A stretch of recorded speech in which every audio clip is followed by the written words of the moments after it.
خدا کی قدرت. خدا کی سچائی کو پیش کرتے وقت ہمیں اپنی فصیحات اور ذاتی طاقت پر انحصار نہیں کرنا چاہیے، بلکہ خدا کی موجودگی اور طاقت پر. میں راشد یونس ہوں. اب اس سے پہلے کہ ہم یہ دیکھیں کہ پولوس نے کیا لکھا ہے اور اس اصول کا کیا مطلب ہے، پولوس کے بارے میں سوچیں، اس کے پس منظر کے بارے میں سوچیں، اس کی تعلیم کے بارے میں سوچیں، یہاں اس نے اپنے بارے میں کیا لکھا ہے. اور ایسا کرتے ہوئے، فلپیوں کو لکھتے ہوئے، وہ ایمان لانے سے پہلے اپنے فخریہ طرز عمل پر غور کر رہا تھا. اس نے کہا، گو میں تو جسم کا بھی بھروسہ کر سکتا ہوں، اگر کسی اور کو جسم پر بھروسہ کرنے کا خیال ہو تو میں اس سے بھی زیادہ کر سکتا ہوں. 8ویں دن میرا ختنہ ہوا، اسرائیل کی قوم اور بنیامین کے قبیلے کا ہوں. اور ویسے اسرائیل کا پہلا بادشاہ کس قبیلے سے آیا تھا؟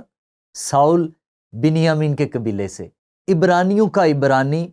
میں صرف ایک عام یہودی نہیں تھا، شریعت کے اعتبار سے فریسی ہوں. یہ وہ لوگ تھے جنہیں تمام یہودیوں میں سب سے ذہین سمجھا جاتا تھا. وہ لوگ ویسے جن کے بارے میں یسوع نے خدا کی تابعداری کرنے اور خدا کی پیروی کرنے میں ناکامی کے سلسلے میں اپنے کچھ اہم ترین الفاظ کہے.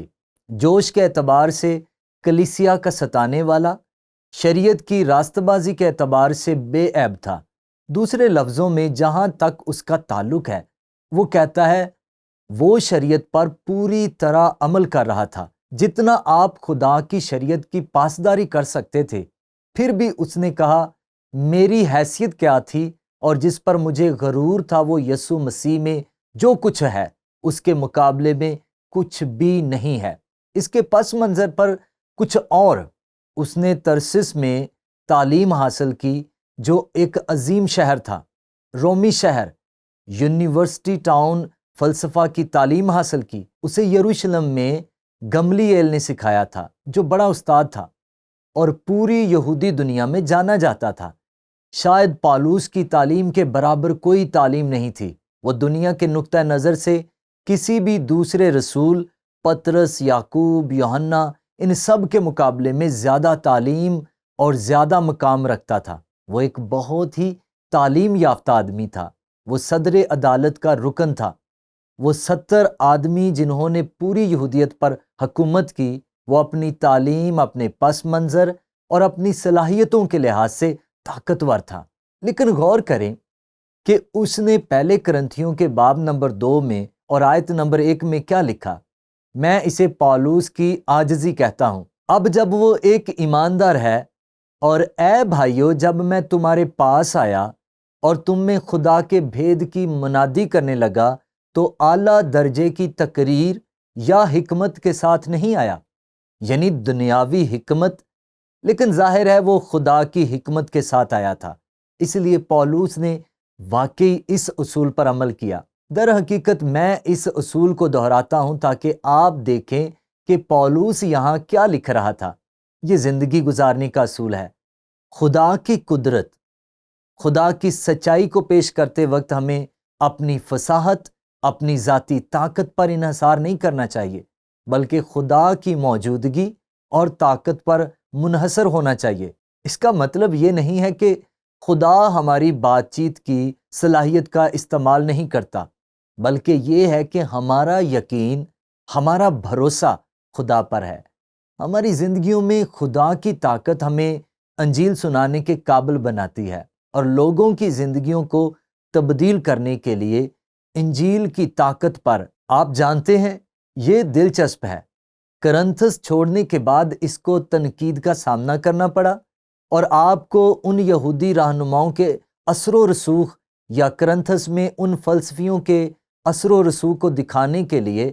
اور کرنتھس ایک ایسی جگہ کے طور پر ایک عظیم شہر تھا جہاں بہت سے لوگ تعلیم یافتہ بھی تھے. لیکن غور کریں کہ انہوں نے ان ایمانداروں میں سے کچھ کو کس طرح متاثر کر رکھا ہے، اور وہ دوسرے کرنتھیوں میں اس کا حوالہ دیتا ہے جب اس نے یہ کہا تھا، کیونکہ کہتے ہیں کہ اس کے خط، یعنی پالوس کے خطوط تو البتہ مؤثر اور زبردست ہیں، لیکن جب خود موجود ہوتا ہے تو کمزور سا معلوم ہوتا ہے، اور اس کی تقریر لچر ہے۔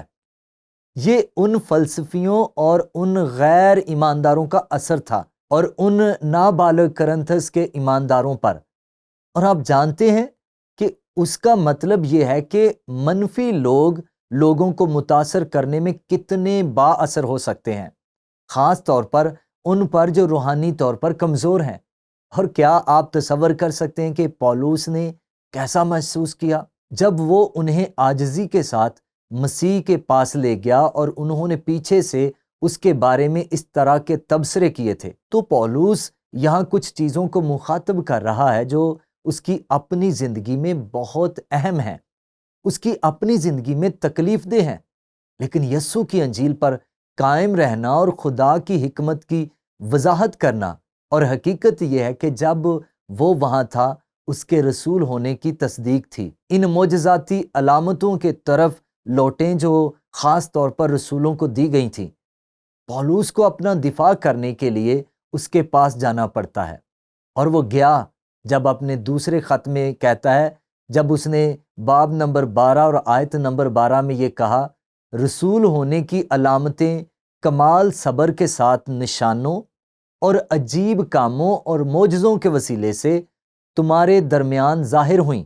خلاصہ یہ ہے کہ وہ کہہ رہا ہے، کیا تمہیں یاد ہے؟ تم مجھے بیوقوف کہتے ہو، تم مجھے کمزور کہتے ہو۔ تمہیں یاد ہے جب میں انجیل کی منادی کر رہا تھا تو کیا ہوا تھا؟ خدا کی قدرت موجود تھی، میری وجہ سے نہیں، میری فصاحت کی وجہ سے نہیں، خدا کی وجہ سے۔ اور اس لیے وہ اس کی وضاحت کرتا ہے، رسول ہونے کی علامتیں کمال صبر کے ساتھ نشانوں اور عجیب کاموں اور معجزوں کے وسیلہ سے تمہارے درمیان ظاہر ہوئیں۔ اور اس حقیقت کے باوجود کہ پولس عاجزی کے ساتھ آیا تھا، شاید اریوپگس مارس ہل کا تجربہ ان فلسفیوں کے ساتھ بات چیت کرتے ہوئے بہت تخفیف برا تھا۔ جب وہ کرنتھس آیا تو وہ بہت کمزور تھا۔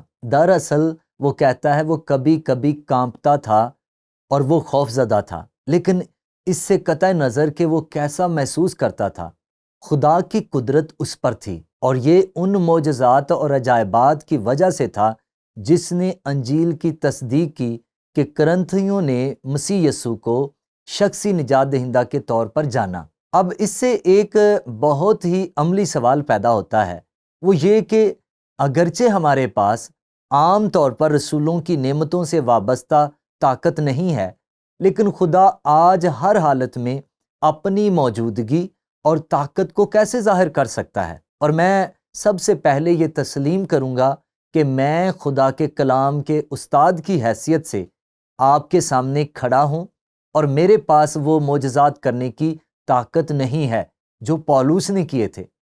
اگر خدا چاہتا تو میں کر سکتا تھا، کیونکہ یہ طاقت ان افراد کو اس کے الہی فضل اور روح القدس کے ظہور کے ذریعے دی گئی تھی۔ لیکن آج اس کا مجھ پر کیا اثر پڑتا ہے؟ میں خدا کے کلام کی تعلیم کے ذریعے خدا کی طاقت کو کیسے ظاہر کر سکتا ہوں؟ یہی تو ہے، خدا کے کلام کی تعلیم کے ذریعے، کیونکہ خدا کا کلام کیا ہے؟ تیز اور طاقتور۔ عبرانیوں میں دیکھیں، کیونکہ خدا کا کلام زندہ اور مؤثر اور ہر ایک دو دھاری تلوار سے زیادہ تیز ہے، اور جان اور روح اور بند اور گودے کو جدا کر کے گزر جاتا ہے، اور دل کے خیالوں اور ارادوں کو جانچتا ہے۔ اور یہ سب سے زیادہ حوصلہ افزا چیزوں میں سے ایک ہے جس پر ہم خدا کے کلام کے الفاظ پر بھروسہ کر سکتے ہیں۔ یہ طاقتور ہے، اور میں بعض اوقات اعتراف کرتا ہوں کہ میں اپنے ایمان میں کمزور ہوں، اور یہی وجہ ہے کہ میں مثال کے طور پر بلی گرام کی طرف دیکھتا ہوں جب وہ منادی کر رہے تھے، اور کئی بار جب وہ صرف یہ کہتے تھے بائبل کہتی ہے، بائبل کہتی ہے، اور کس طرح انہوں نے لوگوں کو یسوع مسیح کے پاس لانے کے لیے خدا کی حکمت کا استعمال کیا۔ اب ایک بار پھر یہ جہالت کو فروغ اور تعلیم کو غلط قرار دینے کے لیے نہیں ہے، خدا اسے استعمال کرتا ہے۔ میں اس کے لیے خدا کا شکر ادا کرتا ہوں۔ میں سی ایس لوئس کے لیے خدا کا شکر ادا کرتا ہوں، جو ایک لا دین تھا اور مسیح کے پاس آیا، اور خدا نے اسے عقل کے طور پر استعمال کیا۔ اس نے اپنے دل و دماغ کو خدا کی روح کے زیر اثر رکھا، لیکن حقیقت یہ ہے کہ یہ ہم میں سے ہر ایک پر لاگو ہوتا ہے۔ صرف خدا کے کلام کو بیان کرنے میں بھی طاقت ہے۔ خدا کے کلام میں طاقت ہے، لیکن ایک اور چیز ہے جو بہت دلچسپ ہے، اور یہ واقعی ایک ایسے شخص نے میری توجہ میں لائی جو بہت ذہین تھا۔ ان کا نام ڈاکٹر فرانسس شیفر تھا، اور وہ اب اس دنیا میں نہیں ہے، اور خدا نے اسے استعمال کیا۔ وہ بہت باصلاحیت شخص تھا، فلسفے میں بہت تعلیم حاصل کی، اور انہوں نے ایک چھوٹی سی کتاب لکھی جس نے واقعی میری زندگی کو متاثر کیا، دی فائنل اپولوجیٹک۔ اب جب آپ اپولوجیٹک لفظ کا استعمال کرتے ہیں تو اس کا مطلب مسیحی ایمان کا دفاع کرنے کا ایک طریقہ ہے۔